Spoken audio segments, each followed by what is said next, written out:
Бул деле ошо Садыр Нуркожаев кийген президентибиздин калпагы.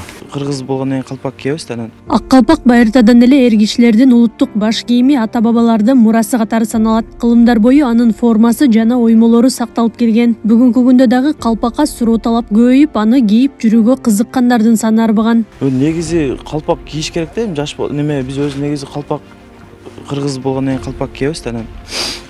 Бүгүн мектепке дагы калпак деп неме кылышкан экен, коюп барып алып берели деп келдик эле да. Балам алып атам, садикке барат. Баары калпак кийип барган үчүн мага калпак жок го дегенден эртең мен бүгүн майрам эле ошого калпак алып кетип атам. Жалал-Абад шаарына бул улуттук баш кийимди Бишкек жана Ош шаарларынан алып келишет. Базардагы калпактар 3 түрдүү кездемеден жасалып, сапатына жараша баа коюлган. Мында күнүмдүк турмушта кийилүүчү калпактан тарта өлкө башчысы кийген калпакка чейин табууга болот. Президентибиз кийген калпактан азыркы данный момент кийип жүрөт го. Жеңил, удобный, мына жайкыга да кийсе болот. Өтө жеңил сонун. Анан мунунусу ошо зимний кашмир синтофонда 3 түрлүү материалдан тигилет, анан кийиздин дагы ар түрлүү сорту менен болот да. Эми 3 жылдан бери жакшы калпакты көп кийип калышты, жаш балдар да, чоңдор да кийип калышты. Мурдалары анча неме кылышпайт эле да, калпакты сентетпейт эле. Эми секин уже калпак кийгендер көп өтөт. Соңку кездери калпак жана улуттук кийимдерди күнүмдүк формага айландыргандар бар. Алсак, транспорт каражаттарын жана айдоочулук курамды каттоо боюнча мамлекеттик агенттиктин Жалал-Абад аймактык бөлүмүнүн ар бир кызматкери улуттук баш кийим жана чапан кийишет. Мекеме башкаларга үлгү болууну ниеттенип, мындай формага өткөнүнө 1 жылдан ашты. Былтыртан баштап кийип жүрөбүз. Ак калпакты, улуттук кийимди.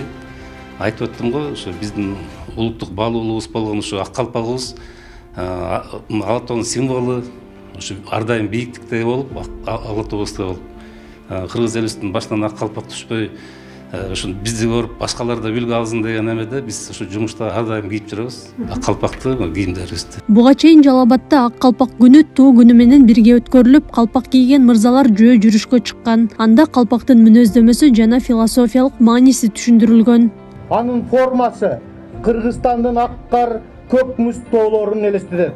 Ал эми ага түшүрүлгөн оймолордун дагы өз орду мааниси бар. Жаш балдарга колдой жүрсүн деп, умай эненин көз тийбесин деп, карганын тырмагын, тиреги дайым суудай аппак болсун деп, булактын жана башкалардын образын оюу менен чагылдырышкан. Жигиттер аңчылыкка, кус салууга жакын болсо калпактарына ошол маанини камтыган оюм чийимдер түшүрүлгөн. Эл баатырларына Илбирстей, Бөөрүдөй, Жолборстой деген салыштыруулар көп болгондуктан калпактарына Илбирс, Жолборс жана башка оюмдар түшүрүлгөн. Ак калпак күнү менен мамлекеттик катчы Сүйүнбек Касманбетов кыргызстандыктарды куттуктады. Ал улуттук кийимдердин ар биринин өңүтү, кездемеси, тегиши, ою, чиймелери терең мааниге ээ экенин айтты. Ошондой эле ааламдашуу доорунда маданий мурастарды унутуу коркунучу бар экенин айтып, балдарга дилди жеткирүү негизги милдет экенин белгиледи. Өзүнчө дата болуп белгиленип жаткан бүгүнкү ак калпак жана улуттук кийимдер күнү эң алды кыргыз элинин кандай эл болгонун, уникалдуу бир маданиятка ээ болгондугун эстете турууга, аны менен сыймыктанууга, даңаз алууга эң сонун мүмкүнчүлүк экенин баса белгилейм. Улуттук кийимдерибиздин жасалышы, жасалгаланышы, бастырылган оймо чиймелеринин ар бир кандайдыр бир мааниге ээ экенин бүгүнкү күндө дагы дүйнө элин бир чети суктандырып, бир чети кызыктырып, кыргыз маданиятынын уникалдуулугун айнегилеп. 5 март ак калпак күнү болуп 2011 жылы жарыяланган. Бул датаны белгилөө демилгесин кинорежиссер Рыспек Жабиров көтөрүп чыккан. Ал эми 2016 жылдан тарта расмий түрдө белгиленип келет.